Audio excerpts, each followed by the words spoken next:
오늘 하나님께서 우리에게 주실 말씀을 함께 읽을 텐데요. 창세기 2장 16절에서 17절입니다. 창세기 2장 16절 17절 시작. 여호와 하나님이 그 사람에게 명하여 이르시되 동상 각종 나무의 열매는 내가 임의로 먹되 선악을 알게 하는 나무의 열매는 먹지 말라. 내가 먹는 날에는 반드시 죽으리라 하시니라. 아멘. 오늘은 고통의 문제 2탄입니다. 본격적인 내용을 나가기 전에 질문을 드려볼게요. 자, 어제는 고통이 무엇인지, 고통에 대해서 정의를 내려드렸는데, 고통의 정의가 무엇입니까? 성경적 정의가 무엇입니까? 참고로요, 지금 현재 여기 예배당 안에 지금 1층에 하나, 둘, 셋, 넷, 다, 일곱, 저 빼고요 6분이 앉아 계세요. 그래서 지금 이 6분은 굉장히 괴롭습니다. 저를 딱 눈앞에 두고 지금 예배를 드려야 되기 때문에 되게 괴로운데, 우리 6분 고통의 정의가 뭐라고 했죠? 자, 1번, 고통이란 돈 없는 거다. 돈 없는 거. 이 지긋지긋한 돈, 이 소유의 부족이 고통이다. 자, 2번, 고통이란 샬롬이 깨진 것이 고통이다. 정답은 무엇입니까? 2번. 정답은 2번이죠. 샬롬이 깨어진 상태가 고통이라고 성경은 얘기하고 있어요. 그래서 하나님과의 관계가 깨어지고, 인간과의 관계가 깨어지고, 피조물과의 관계가 깨어지고, 하나님의 형상으로 지음받은 내 형상이 깨어진 상태, 이것이 바로 고통입니다. 샬롬이 깨진 상태. 그러면요, 이 깨어짐의 크기가 크면 클수록 고통도 더 커지겠죠. 깨어짐의 크기가 크면 클수록 고통도 더 크게 되는 것입니다. 그러면 이 깨어짐이 너무나도 커서요, 더 이상 이 관계가, 깨어진 관계가 회복될 수 없는 상태, 고통의 끝판왕, 고통의 정점에는 뭐가 있을까요? 성경은 이걸 한 단어로 이렇게 말하거든요. 이 하나님과의 관계가 깨어져서 더 이상 회복할 수 없는 상태, 인간과의 관계, 피조물과의 관계가 더 이상 깨어져서 회복할 수 없는 상태, 고통의 끝판왕, 정점에는 뭐가 있을까요? 성경에 뭐라고 얘기할까요? 그걸 한 단어로 죽음이라고 얘기합니다. 죽음. 우리가 죽음을 생각할 때는 일반적으로 뇌가 기능을 안 하고 심장이 멈춰있는 상태를 죽음이라고 생각하는데, 물론 그런 육체적 죽음도 죽음이지만 성경이 말하는 죽음의 신학적 의미는 바로 이거예요. 하나님과의 관계, 인간과의 관계, 모든 관계가 깨어져서, 샬롬이 다 깨어져서 더 이상 회복할 수 없는 상태가 죽음이에요. 죽음. 그래서 이 고통이란 죽음의 그림자고 죽음의 파편입니다. 바로 이 죽음 때문에 인간들은 고통하며, 이 죽음 때문에 수많은 철학자들이 고심하고 철학이 생겨나고 그런 거죠. 하나님과의 관계가 완전히 깨어져서 완전히 분리된 상태, 그리고 내 형상이 완전히 깨어져서 회복할 수 없는 상태가 죽음이에요. 자, 그러면 이쪽 편, 완전히 관계가 온전한 상태는 샬롬이 있고, 샬롬의 반대편에는 뭐가 있어요? 죽음이 있어요. 그리고 우리 인생은요, 이 샬롬과 죽음 이 사이 어디쯤인가를 지금 살고 있죠. 그래서 샬롬에 가까운 사람일수록 행복한 인생을 살고, 죽음에 가까울수록 불행한 인생을 살죠. 그래도 태어난 환경이라든가 여러 가지가 괜찮아서 사람들과, 부모와 친하고, 또 친구와 친하고, 또 하나님과 또 가깝게 되면 될수록 그 고통은 줄어드는 것이고, 반대로 이 관계가 깨어지면 깨어질수록, 죽음에 가까울수록 고통이 큰 것이겠지요. 근데 성경에 보니까 이 샬롬이 온전히 구현된 장소가 등장합니다. 2군데 등장하는데, 이미 어제 한 군데 봤어요. 그 한 군데는 어디였냐면 에덴 동산이었죠. 타락하기 이전에 에덴 동산은 이 샬롬이 완전히 구현되는 곳이었어요. 하나님과의 관계, 사람과의 관계, 피조물과의 관계, 자기 자신, 이 모습이 온전히 드러나는 아름다운 것이었는데, 이 에덴 동산 말고도 이 샬롬이 완전히 구현된 곳이 한 군데 더 있습니다. 거기가 어디일까요? 어디일까요? 거기가 어디냐면 바로 요한계시록에 등장을 해요. 요한계시록. 우리 예수님께서 재림하시고 새 하늘과 새 땅이 이루어질 때, 새 예루살렘 성이 내려오는 그곳에서 이 샬롬이 다시 회복되는 역사가 일어납니다. 그래서 말씀 한번 볼게요. 요한계시록 2장 2절부터 4절까지인데, 자, 같이 한번 읽어보겠습니다. 시작. 또 내가 보매 거룩한 성 새 예루살렘이 하나님께로부터 하늘에서 내려오니 그 준비한 것이 신부가 남편을 위하여 단장한 것 같더라. 여기까지 예수님이 재림하시고요, 거룩한 성 예루살렘이 이제 임하게 됩니다. 제 둘째 이름이 바로 여기를 땄어요. 예성인데 새 예루살렘 성이라는 뜻이에요. 그러니까 제가 아이 입장에 생각해 보니까요, 좀 짜증날 것 같아. 야, 예성아, 네 이름의 뜻이 뭐니? 새 예루살렘 성이에요. 이러면 좀 짜증날 것 같은데, 어쨌든 예수님이 재림하시고 새 예루살렘 성이 임하게 됩니다. 그러자 어떤 일이 일어나면 3절과 4절을 읽을게요. 시작. 내가 들으니 하나님의 보좌에서 큰 음성이 나서 이르되, 보라, 하나님의 장막이 사람들과 함께 있음에 하나님이 그들과 함께 계시리니 그들은 하나님의 백성이 되고 하나님은 친히 그들과 함께 계셔서. 새 예루살렘 성이 일어나니까 어떤 일이 일어나요? 하나님과 하나님의 백성이 함께 있어요. 이거를 두 번이나 강조하고 있죠. 예전에는 하나님과 관계가 끊어졌는데, 죄로 말미암아 모든 것이 끊어졌는데, 이제 새 예루살렘 성이 이루어지면 하나님과 인간이 함께 있습니다. 하나님의 백성이. 관계가 온전히 회복되는 거예요. 그리고 나자 4절에 이런 일들이 일어나요. 4절입니다. 모든 눈물을 그 눈에서 닦아주시니 다시는 사망이 없고 애통하는 것이나 곡하는 것이나 아픈 것이 다시 있지 아니하리니 처음 것들이 다 지나갔음이로라. 모든 고통이 다 끝나버리는 거예요. 너무 좋겠죠. 그래서 우리가 예수님의 재림을 이렇게 간절히 기다리는 것입니다. 샬롬에 깨어진 것이 다시 샬롬이 원상복구되기를, 새 창조가 온전히 일어나기를, 그래서 이 모든 고통이 다 끊어지기를 간절히 기다리면서 우리 예수님의 재림을 지금 기다리고 있죠.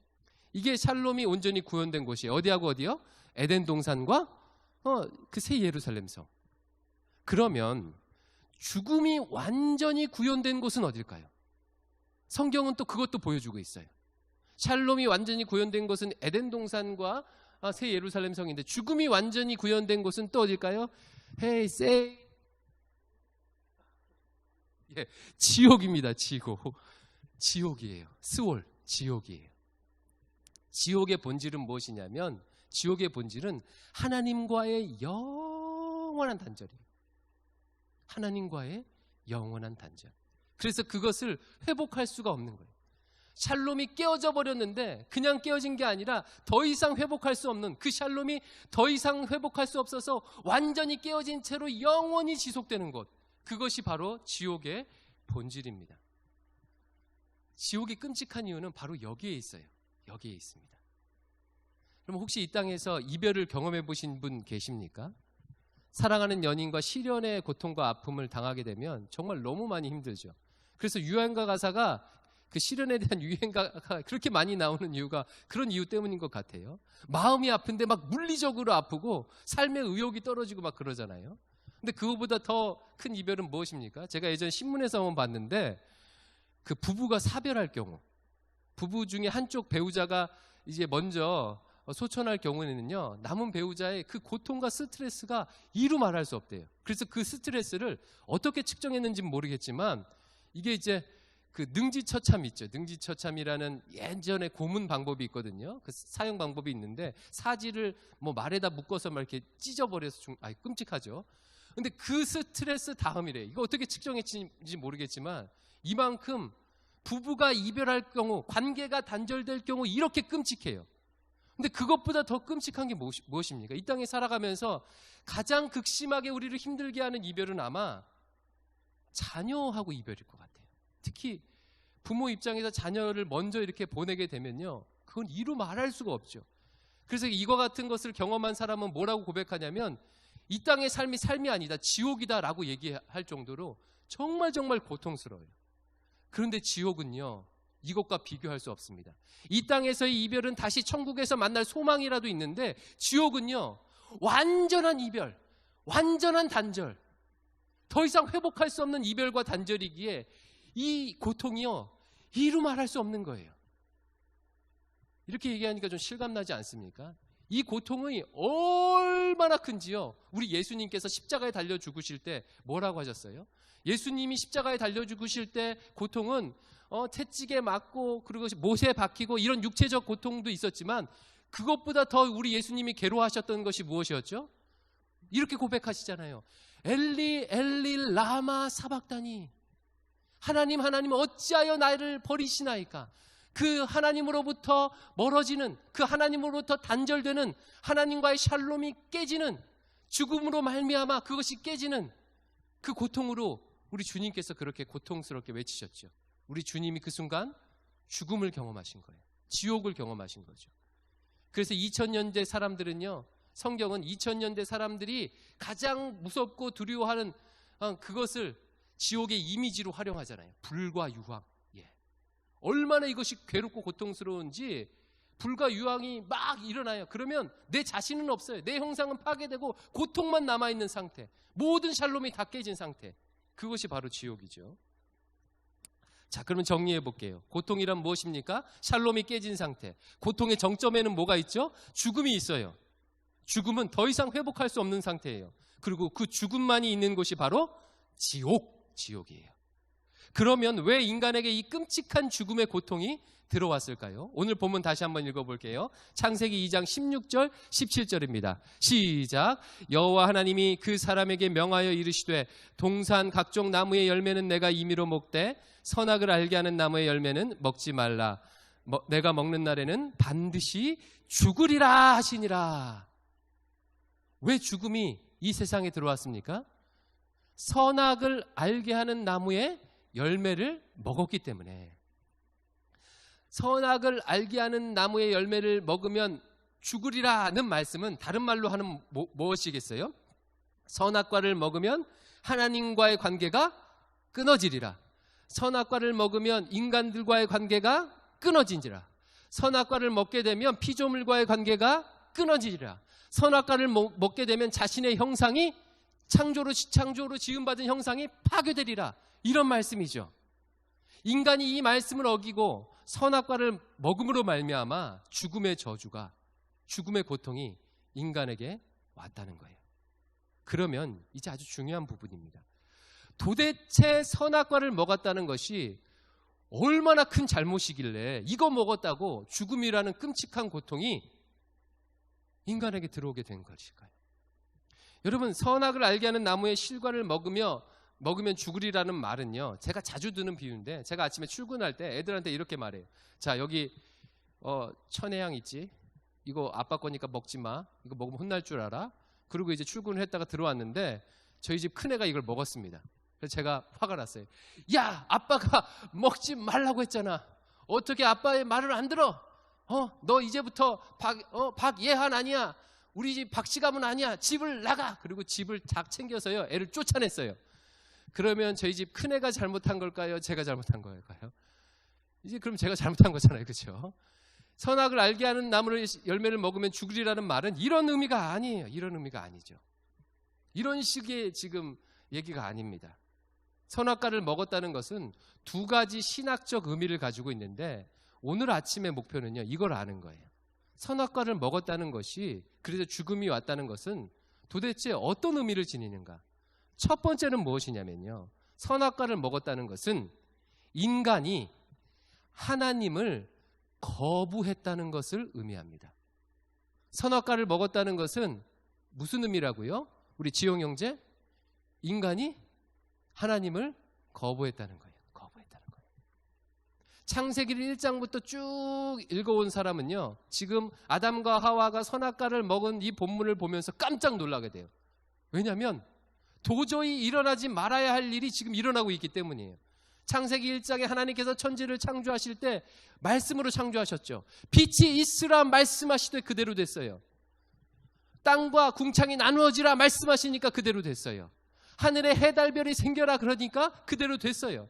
하나님이 말씀하시자 모든 것이 그대로 됐고, 모든 피조물들은 그 말씀에 순종하는 그런 역사로 말미암아 창조가 이렇게 이루어지게 되었죠. 그런데 창세기 3장에 딱 이르러서 하나님의 말씀이 실현되지 않는, 있어서는 안 될 일이 일어난 거예요. 하나님이 말씀이 거부하는 그런 사건이 일어나게 되는 거예요. 하나님께서 먹지 말라고 한 그 선악과를 인간이 먹으로 말미암아 하나님의 말씀이 거부가 됐어요. 하나님의 말씀이 거부됐어요. 상대가 누구냐에 따라서 말의 거부가 가지는 의미가 달라지죠. 인간 사이에도 그렇잖아요. 예를 들어서 형이 동생한테 뭐 하지 마 그랬는데 동생이 싫어 그랬어요. 이건 별로 문제가 안 돼요. 그렇죠? 그런데 아버지가 자녀한테 이거 하지 마 그랬는데 자녀가 싫어 그러면 문제가 더 커지죠. 아버지를 무시한 게 되고 또 아버지 말씀을 거역하고 아버지를 거부한 그런 느낌들이 막 생겨나요. 그죠? 그런데 만약 회사에서 회장님이 혹은 사장님이 이거 하지 마 그랬는데 싫어 그랬어요. 직원이. 그럼 이거 무슨 뜻이죠? 난 이 회사 더 이상 다니기 싫다. 잘려도 좋다. 이런 의미를 지니잖아요. 근데 좀 더 나아가서요. 예전 조선왕조 시절에 혹은 고려왕조 시절에 왕이 신하에게 이거 하지 마 그랬는데 신하가 싫어 그랬어요. 그럼 이건 뭘 의미하죠? 나는 죽겠다 이거예요. 죽겠다. 죽여라 그래도 할 말이 없는 그런 거죠. 인간 사이에서도 그런데요. 지금은 누가 말씀하신 거예요? 영원하신 하나님께서, 무한하신 하나님께서, 온 천지 만물을 창조하신 그 하나님께서 말씀하셨는데 그 말씀을 거부하는 것은요, 이것은 이루 말할 수 없는 일이에요. 엄청난 일이에요. 특별히 성경은요, 하나님을 말씀 자체라고 말씀하고 있어요. 태초에 말씀이 계시니라. 이 말씀이 온 천지 만물을 창조하였다. 그래서 하나님의 말씀을 거부했다는 것은 하나님을 거부했다는 것을 의미해요. 선악과를 먹기 이전에는 아담과 하와가 선악을 몰랐을 것이다 라고 생각을 해요. 그리고 선악과를 먹은 다음에 선악을 알게 됐을 것이다 라고 생각하는데 그런 의미가 아니에요. 만약 아담과 하와가 선악과를 먹기 전에 선악을 몰랐다면 지금 하나님의 이 명령이 아무 의미가 없습니다. 왜요? 자유의지가 없는 것과 똑같아요. 자유의지라는 것은 무엇이죠? 무엇을 선택할 수 있는 의지예요. 선을 선택하거나 악을 선택할 수 있는 의지가 자유의지예요. 근데 선악을 몰랐으면요, 선이나 악을 선택할 수가 없는 거예요. 이미 아담과 하와는 창조 때부터 자유의지를 가지고 선악을 분별할 수 있는 그런 능력을 가지고 하나님이 지어주셨어요. 그래서 온전한 창조, 완전한 창조죠. 온전한 창조, 완전한 창조예요. 근데 이 선악과를 먹었다는 것은 그럼 무엇을 의미하는가? 하나님이 기준이 아니고 이제 내가 선악의 기준이 되겠다는 선언이에요. 선악과를 먹기 이전에는 하나님의 말씀이 선악의 기준이었는데 이제는 내가 선악의 기준이 되겠다. 이게 바로 선악과를 먹었다는 의미입니다. 선악과를 먹은 두 번째 의미가 뭐라고요?